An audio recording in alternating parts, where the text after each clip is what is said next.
જય શ્રી કૃષ્ણ બાળકો, કેમ છો બધા? મજામાં છો ને? હું પણ મજામાં છું. તો ચાલો આજે આપણે સરસ મજાની એક વાર્તા સાંભળીએ. આ વાર્તા છે શિવ ભક્ત મહારાણી અહલ્યાબાઈની. અહલ્યાબાઈનો જન્મ ઈસવીસન 31 મે 1735માં મહારાષ્ટ્રમાં પાથરી નામના એક ગામમાં થયો હતો. તેમના પિતાનું નામ મનકોજી સિંધિયા હતું. તે ખૂબ ગરીબ માણસ હતા. થોડીક જમીન, 2 બળદ અને એક હળના સહારે તેની નૌકા એક રીતે રેતીમાં ચાલી જઈ રહી હતી. પરંતુ તે ખૂબ જ સંતોષી હતા અને જીવન નિર્વાહ કરતા કરતા તે પ્રસન્ન રહેતા હતા. ભગવાનનું પૂજન અર્ચન કરવું, આમ ઉપાસનાની દિનચર્યા એ તેને અને તેના પરિવારને સંસારના સમસ્ત વિકારો અને મોહ માયાથી બચાવી રાખ્યા હતા. તેનું એકમાત્ર સંતાન અહલ્યાબાઈ. અહલ્યાબાઈ પરમાત્માના કૃપા પ્રસાદ જેવું સાબિત થયું હતું. અહલ્યાબાઈ અપૂર્વ સુંદરી કે આકર્ષક કલાવતી ન હતા. તેઓ એક સીધા, સરળ અને ભોળા ગ્રામીણ કન્યા હતા. સ્વભાવની નૈસર્ગિક સરળતા તો તેને પોતાની એ સંતોષ વૃત્તિથી મળી હતી. ભોળપણ તેના આત્માની એ શાંતિ હતી જે અધિક સંસાર લોલુપ ન હોવાથી આપોઆપ જ મળી જાય છે. આ રીતે આત્મા અને મન પવિત્ર હોવાથી અહલ્યાબાઈનું મન ભગવાનના પૂજનમાં બહુ લાગતું હતું. તે દરરોજ નિયમપૂર્વક શિવજીના મંદિરમાં પૂજા કરવા જતા હતા. કોઈ પણ અવરોધ, કોઈ પણ મુશ્કેલી અને કોઈ પણ પરિસ્થિતિ અહલ્યાને તેના આ વ્રતથી વિરત કરી ન શકી. અહલ્યાબાઈની એ નાનકડી પૂજા જ તેની સંલગ્નતા, અખંડતા અને એકાંતિકતાથી એક વિશાળ તપસ્યા રૂપે વિકસી ગઈ હતી. અને આ વ્રતથી વિરત ક્યારેય પણ ન થઈ શક્યા હતા. અને અહલ્યાબાઈની આ અતૂટ નિષ્ઠા જોઈ અનેકવાર તેની સહેલીઓ પૂછ્યા કરતી હતી કે અહલ્યા, તું ભોળાનાથની બહુ સેવા કરે છે. તેની પાસેથી શું વરદાન માગવા ઈચ્છે છે? અહલ્યા કહેતી, હું તો કોઈ દાન કે વરદાન ઈચ્છતી નથી. જ્યારે મારે કોઈ વસ્તુની જરૂર જ નથી, પછી શું માગવાનું? પરંતુ ભગવાનની ઈચ્છા થઈ કે અહલ્યા તો રાણી બને. પછી તો શું યોગ જોડાઈ ગયો. નહીતર ક્યાં એક નાનકડા ગામડાની નાની સી ઝૂંપડીમાં ઉછરનાર અહલ્યા અને ક્યાં ઇન્દોરની ગાદી. ઇન્દોરના મહારાજ મલ્હારરાવ હોલકર પૂના જતી વખતે રસ્તામાં પાથરડી નામના ગામમાં એ જ શિવાલયમાં રોકાયા, જ્યાં અહલ્યા દરરોજ પૂજન કરવા જતી હતી. પ્રભાત થયું. દેવદૂતોની પ્રભાત ફેરી સમાન અહલ્યાબાઈ પૂજા કરવા આવી. મંદિરની ચારે બાજુ બહુ ચહલ પહલ હતી. હાથી, ઘોડા, રથ અને માણસોની ભીડ જ ભીડ હતી. પણ અહલ્યા ક્યાંક આમ તેમ જોયા વિના સદપુરોના વિચારોની જેમ પોતાના લક્ષ્યમૂર્તિ મંદિર તરફ ઉપરામ ભાવે ચાલતી ગઈ. લોકો મૌન હતા અને રસ્તો આપતા ગયા. કન્યાએ દરરોજની જેમ એકાગ્ર મનથી યથાવત પૂજન કર્યું અને એ જ અલિપ્ત ભાવે પાછી વળી ગઈ. તેના પર કોઈ ભીડભાડનો પ્રભાવ ન પડ્યો, ન તેનું ચિત્ત આમ તેમ થયું, ન તો તેના મનમાં કોઈ પ્રકારના ભય કે સંકોચનો ભાવ આવ્યો. તે નિર્વિકાર ભાવે આવી અને નિર્વિઘ્ન ભાવે એવી જ રીતે ચાલી ગઈ.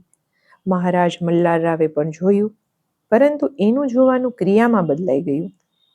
તેઓ વિચારવા લાગ્યા કે શું સંસારમાં એવું સંભવ છે કે મહારાજાનો વૈભવપૂર્ણ પડાવ પડ્યો હોય અને ચારે બાજુ ઘોડા હણહણતા હોય, હાથી ઝૂમી રહ્યા હોય અને કોઈ એક અને એ પણ સાધારણ ગ્રામીણ છોકરી આવે અને કોઈ પ્રભાવ વિના તટસ્થ ભાવે જતી રહે, જાણે કે ત્યાં રાજા તો શું એક મામૂલી પ્રાણી પણ ન હોય. જ્યારે ભલભલા સ્થૈર્યવાન રાજવૈભવને ભય અને વિસ્મય ભાવથી જોવા વિવશ બની જાય છે. મહારાજા બેચેન બની ગયા. અહલ્યાની આ તટસ્થતા, તન્મયતા અને નિર્ભયતા શ્રદ્ધા બનીને એના મનમાં બેસી ગઈ. મહારાજે તપાસ કરાવી અને અહલ્યાના પિતાને બોલાવીને કહ્યું, સિંધિયા, હું આપની સુલક્ષણા દીકરીને મારી પુત્રવધુ બનાવવા માંગુ છું. આશા છે કે આપ મને નિરાશ નહીં કરો. મહારાજનું વાક્ય પૂરું પણ ન થઈ શક્યું કે મનકોજી તરત બોલ્યા, ના ના મહારાજ, હું કેવી રીતે ના કહી શકું. મનકોજી દોડાદોડ ઘરે આવ્યા અને તેમણે 100 સપૂતોથી પણ અધિક મૂલ્યવતી પોતાની દીકરીને કરુણાગ્ર ગૌરવથી જોઈ. અહલ્યા તે વખતે ગાયનો પોદળો ઉપાડી હાથ ધોવા જઈ રહી હતી. પિતાએ હાથ પકડી ખુદ ધોવરાવતા કહ્યું કે બેટા, હવે તારે હાથથી પોદળા ક્યારેય નહીં ઉપાડાય. હવે તે હાથ ઇન્દોરની રાજસત્તામાં સહાયક બનશે. અહલ્યાને તો પોતાના પિતાની આ ક્રિયા અને કથન સમજાયા જ નહીં. તેની માતા પણ વિસ્મય સાથે એમ કહેતી આવી ગઈ કે આજે આપ શું કહી રહ્યા છો અને શું કરી રહ્યા છો? ત્યારે એમને કહ્યું કે ઇન્દોરના મહારાજ મલ્હાર રાવે અહલ્યાને પોતાની પુત્રવધુ બનાવવા માટે આજે સવારે જ મારી પાસે માગી છે અને આ યાચના માટે જ તો તેમણે મને સવારે બોલાવ્યો હતો. અહિલ્યા આ સાંભળતા જ કોટડીમાં ભાગી ગઈ અને એ બંને જણા એવી રીતે જોતા રહ્યા કે જાણે તેઓ અહલ્યાના માતા પિતા થવા યોગ્ય ન હતા. ત્યાંથી બહારથી અવાજ આવ્યો, મનકોજી, કન્યાને અત્યારે જેવી હોય તેવી મોકલી દો. મહારાજે પડાવ ઉપાડી લીધો છે. મનકોજીએ બહાર આવીને જોયું તો ચાંદીના દાડા અને જરીદાર મલખમની બેઠકવાળી પાલખી દ્વાર ઉપર મૂકેલી હતી. મહારાજનો પ્રબંધક ઊભો ઊભો પ્રતીક્ષા કરી રહ્યો હતો. અહલ્યાની પાસે બીજા કોઈ વસ્ત્ર પણ ન હતા. વસ્ત્ર બદલે પણ કેવી રીતે? એ જ સફેદ જાડા માદરપાડની સાડી જે તેણે પહેરી હતી. તેની સાથે જ આદર સાથે પાલખીમાં બેસાડવામાં આવી. ડુસકા ભરતી અહલ્યાને લઈને પાલખી એવી રીતે ચાલવા લાગી જાણે અનાસક્ત કર્મયોગીની સાધના તેના ઉત્સર્ગ પુણ્યોને પાવન દિશામાં લઈ જાય છે. ભારે હૃદયે ઘરે આવી મનકોજીએ એવી હળવાશ અનુભવી જાણે તેઓ જીવન મુક્ત થઈ ગયા હોય. અહલ્યાની આગળ આગળ પોતાની સવારીમાં તેઓ એટલા પ્રસન્ન, પુલકિત અને ઉત્સાહવર્ધક જઈ રહ્યા હતા કે જાણે દિગ્વિજય કરી અને આવતા ન હોય. રાજધાની પહોંચી અને મલ્હાર રાવે એના પુત્ર ખંડેરાવના લગ્ન અહલ્યાબાઈ સાથે કરાવી દીધા. હવે અહલ્યાબાઈ ઇન્દોરની યુવરાણી બની ગઈ હતી. જો કે ન હતી રાજકુંવરી અને ન હતો કોઈ રાજઘરાના સાથે સંપર્ક, છતાંય તેને રાજવધુની જવાબદારી નિભાવવામાં કોઈ મુશ્કેલી ન પડી. તેની પાસે શીલ, શાલીનતા, અનુશાસનતા, વિનમ્રતા, ગંભીરતા, ધીરતા અને ઉત્કંઠાના એવા મૂળ ગુણ હતા જેના આધારે કોઈ પણ સમાજ અને કોઈ પણ સ્થિતિમાં સફળતાપૂર્વક વ્યવહાર કરી શકાય છે. યુવરાણી થઈ જવા છતાંય સ્થૈર્યવતી અહલ્યાએ સાદા વસ્ત્ર, સાધારણ ભોજન અને સરળ વ્યવહારનો ત્યાગ કર્યો ન હતો. પરિણામે તે પોતાની ઉન્નતિના એ આધારો પ્રત્યે વધુમાં વધુ નિષ્ઠાવાન થતી હતી અને સાવધાનીપૂર્વક તેનું રક્ષણ કરવા લાગી. જે ધૈર્યવાન પોતાના પર અને પોતાની પ્રવૃત્તિ પર નિયંત્રણ કરી શકવાના અભ્યાસો હોય છે તે કોઈ પણ સ્થિતિમાં સંતુલન જાળવી રાખવામાં સફળ રહ્યા કરે છે. તેણે પોતાના આદિ ગુણોને છોડવાનું તો શું, પ્રસ્તુત પરિવર્તનથી વધારે નૂતન અને મહાન બનાવી દીધા. આજની સંપન્ન સ્થિતિમાં પણ તેણે ભગવાનની પૂજાના ઉપકરણોમાં એ જ ફળ, ફૂલ, જળ રાખ્યા હતા. તેણે તેમાં પકવાન, મિષ્ટાન અથવા અનન્ય ધનની વસ્તુનો સમાવેશ કર્યો ન હતો. એ કહેતી કે હે ભગવાન, હું આપની એ જ અહલ્યા છું. આ પરિવર્તિત સ્થિતિની બદલાયેલી કોઈ બીજી અહલ્યા ન સમજતા અને એ શક્તિ આપતા રહેજો જેથી આ જીવન એ જ સેવિકા બની રહે જે પોતાના વિગત જીવનમાં હતી. તેમના સત્કર્મોએ તેને અધિકાધિક તેજસ્વી બનાવી હતી. જનતામાં પણ ખૂબ જ શ્રદ્ધા તથા લોકપ્રિયતાનું પાત્ર પણ બનાવી દીધી હતી. પરિસ્થિતિઓને કારણે અહલ્યાને વિદ્યાધ્યયનની તક ન મળી શકી. તેમને એ ઈચ્છા એના સસરાએ પૂરી કરી અને પૂરતી સહાયતા કરી. રાજકાજને લીધે ખંડેરાવ એમને ભણાવી ન શકતા. પછી સસરાએ એમની ભણવાની વ્યવસ્થા કરી આપી. એક વૃદ્ધ મહાશય અહલ્યાને ભણાવવા આવતા હતા. પોતાની લગનથી અને ગુરુની સદ્ભાવનાથી તે એમાં પણ ગૌરવ પામી. શિક્ષણના પ્રકાશે અહલ્યાના ગુણ ગૌરવને વધારે ચમકાવી દીધા. પછી મલ્હાર રાવે અહલ્યાને રાજકાજનું શિક્ષણ આપ્યું. એણે પુત્ર કરતાં પુત્રવધુમાં વિશ્વાસ વધારે હતો. હલકી મનોભૂમિવાળી સ્ત્રીઓ ઘણું ખરું પતિથી આગળ વધી જવાથી નિરંકુશ બની જાય છે, પરંતુ અહલ્યાબાઈ એવી હલકી કે છીછરી નારી ન હતા. તેમનામાં ભારતીય નારીના આદર્શો ઠાંસી ઠાંસીને ભરેલા હતા. તેઓ દાંપત્ય જીવનમાં શાસન ભાવનાને પારસ્પરિક પ્રેમ માટે અવરોધ સમજતા હતા. જે સુખ અને સુરક્ષા પતિને આધીન રહેવામાં હોય છે તે ઉચ્છૃંખલ, નિરંકુશ અથવા સ્વચ્છંદ રહેવાથી ક્યાંથી આવી શકે? અહલ્યાબાઈની મહત્તા વધી જોઈ ખંડેરાવનો પ્રેમ તેના તરફ ખૂબ વધી ગયો. તેઓ એમ વિચારીને અતિ પ્રસન્ન અને પુલકિત રહેવા લાગ્યા કે રાજ્ય સંચાલનમાં તેના માટે એક બહુ વિશ્વાસુ, અભિન્ન અને અનુકૂળ સાથી સચિવ અને અંતરંગનું નિર્માણ થઈ રહ્યું છે. મલ્હારરાવ બહાર જતા તો શાસન સૂત્ર અહલ્યાબાઈને સોંપીને જતા અને બહુ જ લગનથી કામ કરતા. તેઓ પ્રમાદમાં પડીને નહોતા કોઈ કામ કર્મચારીઓ ઉપર ટાળતા અને ન તો વિલંબ કરતા. જે કામ જે સમયે કરવાનું હોય એ ત્યારે જ કરતા. દીર્ઘસૂત્રતા અથવા ઉપેક્ષા તેની સીમા બહારની વાત હતી. કામ નાનું હોય કે મોટું હોય, તેઓ તે એકસરખી તત્પરતા તથા લગનશીલતાથી કરતા હતા. અહલ્યા યોગ્ય બનતી ગઈ અને મલ્હારરાવનો વિશ્વાસ વધતો ગયો. લગ્ન પછી અહલ્યાબાઈને એક પુત્ર અને એક પુત્રી એમ 2 સંતાનો થયા, જેનું નામ માલીરાવ અને મુક્તાબાઈ હતું. આમ 9 વર્ષ સુધી શિક્ષણ દીક્ષા વચ્ચે આનંદ અને ઉત્સાહપૂર્વક જીવન વિતાવ્યા પછી અહલ્યાબાઈની અગ્નિ પરીક્ષાઓ શરૂ થઈ. ધૈર્યવતી અહલ્યાએ જે અગ્નિ પરીક્ષામાંથી પસાર થવું પડ્યું, તેમાંથી અવિચલિત રહીને નીકળી જવાનું તેના જેવી લક્ષ્યવાન વ્યક્તિનું જ કામ છે. ઉપાસનાના માધ્યમથી પરમાત્માની નજીક રહેનાર વ્યક્તિઓ પર જે ગુણોની કૃપા થાય છે, તેમાં ધૈર્ય અને સહિષ્ણુતા મુખ્ય હોય છે. જીવનમાં દુઃખદ ઘટનાઓ સદાય સંભાવ્ય માનવામાં આવી છે. તે બધાના જીવનમાં આવે જ છે. એ દિવસોમાં મરાઠાઓ ભારતમાં હિન્દુ રાજ્યને વિસ્તારવામાં લાગેલા હતા અને દેશના લગભગ તમામ રાજાઓ પાસેથી ખંડણી વસૂલ કરતા હતા. પરંતુ ભરતપુરના ભાટ રાજાઓએ ખંડણી આપવાનો ઇનકાર કરી દીધો. એટલે પેશવાના પરામર્શથી મલ્હારરાવે પોતાના પુત્ર ખંડેરાવને સાથે લઈ ભરતપુર પર ચઢાઈ કરી દીધી. જાટો સાથે લડાઈમાં ખંડેરાવ માર્યા ગયા. ખંડેરાવ યુદ્ધમાં માર્યા ગયાના સમાચાર જ્યારે ઇન્દોર પહોંચ્યા તો અહલ્યાબાઈના શોકનો પાર ન રહ્યો. એ પણ પતિની ચિંતામાં જ સતી થવાનો નિર્ણય લીધો.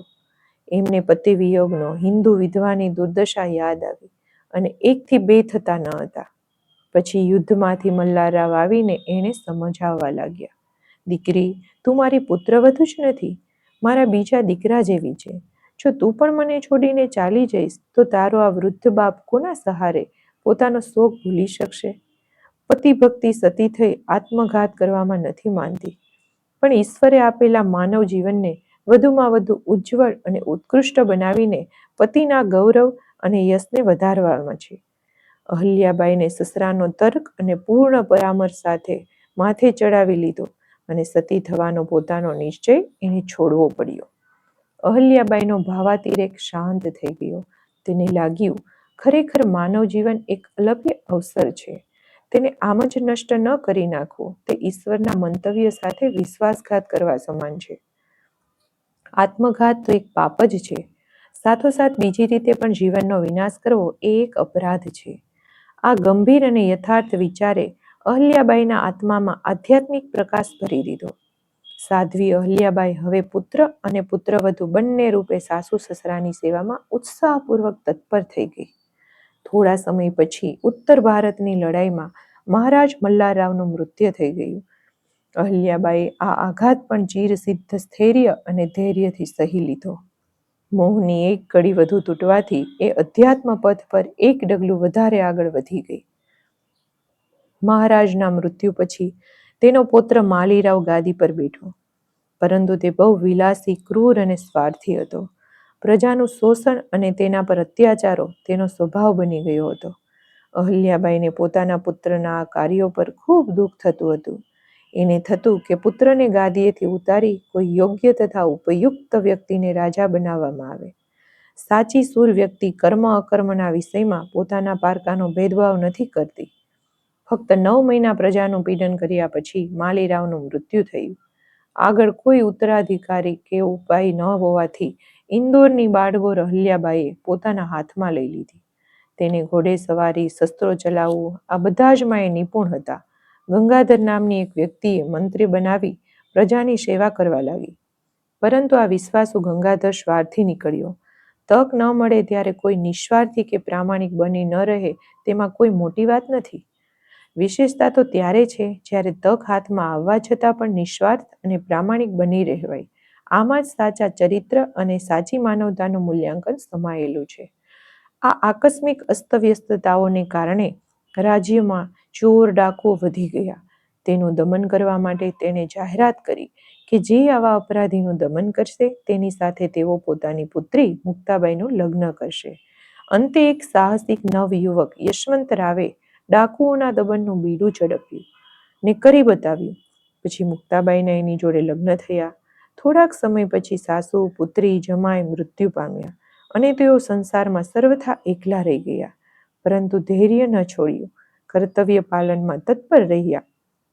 વિધિ વિધાને વશવર્તી શાસનની જે જવાબદારી અહલ્યાબાઈ પર આવી હતી અને સંસારના સત્યો તથા આધ્યાત્મિક વિકાસે અહલ્યાબાઈને વિરક્ત બનાવી દીધા હતા. છતાં તેમણે પ્રવૃત્તિ માર્ગ જ પસંદ કર્યો હતો. મહારાણી અહલ્યાબાઈએ સૌથી પહેલા પોતાના આખા રાજ્યનો પ્રવાસ કર્યો અને જનતાની આવશ્યકતાઓ, કઠણાઈઓ, સમસ્યાઓ અને વિકૃતિઓની જાણકારી મેળવી. એને રાજ્યભરમ ફૂલો અને ફળોના એટલા બાગ બગીચા બનાવ્યા કે દુકાળમાં પણ લોકોને ભોજનની ખોટ રહેતી નહોતી. આમ 60 વર્ષ સુધી અધ્યાત્મ ભાવથી જનતા જનાર્દનની સેવા અને સુધાર કર્યા પછી મહારાણી અહલ્યાબાઈ પક્વ અવસ્થામાં જીવનની સાર્થકતા સાથે પરમધામ સિધાવી ગયા. ઇતિહાસ પ્રસિદ્ધ મહારાણી અહલ્યાબાઈ એક નિર્ધન ખેડૂતની દીકરીમાંથી યુવરાણી સ્વયં મહારાણી બની જવા છતાંય જે પ્રકારના ભોજન વસ્ત્રનો ઉપયોગ પ્રારંભિક જીવનમાં કરતા તેવા જ પ્રકારનું સાદું ભોજન કરતા, સાધારણ કપડાં પહેરતા હતા અને જમીન પર જ સૂતા હતા. કાર્યભારથી થાકીને જ્યારે મહારાણી અહલ્યાબાઈને મનોરંજનની આવશ્યકતા રહેતી હતી તો તેઓ વિધવાઓ સાથે શાસ્ત્રો પર ચર્ચા કરતા હતા અથવા અશ્વારોહણ કાં તો શસ્ત્રોનો અભ્યાસ કરતા હતા. મહારાણી અહલ્યાબાઈના જીવનમાંથી સૌથી મોટી પ્રેરણા આપણને મળે છે તે કર્તવ્ય પરાયણતા. નારી જાતિનો મહિમા વધારવાની દ્રષ્ટિએ મહારાણી અહલ્યાબાઈનું સ્થાન અદ્વિતીય છે. એમના જેવી કર્મઠ અને સુયોગ્ય નારીનો આવિર્ભાવ એક રીતે આશ્ચર્યજનક જ હતો. વળી જન્મથી એવા તો કંઈ સાધનો મળ્યા ન હતા જેનાથી આટલી પ્રગતિની આશા રાખવામાં આવે. મહારાણી અહલ્યાબાઈએ આપણા સૌનો સમક્ષ, ખાસ કરીને નારી જાતિ સમક્ષ એવો ઉચ્ચ અને સાથોસાથ સરળ આદર્શ ઉપદેશ કર્યા હતા કે જેનું અનુસરણ કરીને આપણે સૌ મહાનતાનું વર્ણન કરી શકીએ છીએ. ગુણો અને કર્તવ્ય નિષ્ઠાથી એની અંદર એટલી શક્તિઓ ભરેલી હતી કે તેના આધારે મનુષ્ય ક્યાંથી ક્યાં પહોંચી શકે છે તે મહારાણી અહલ્યાબાઈ તેનું એક જીવતું જાગતું ઉદાહરણ છે.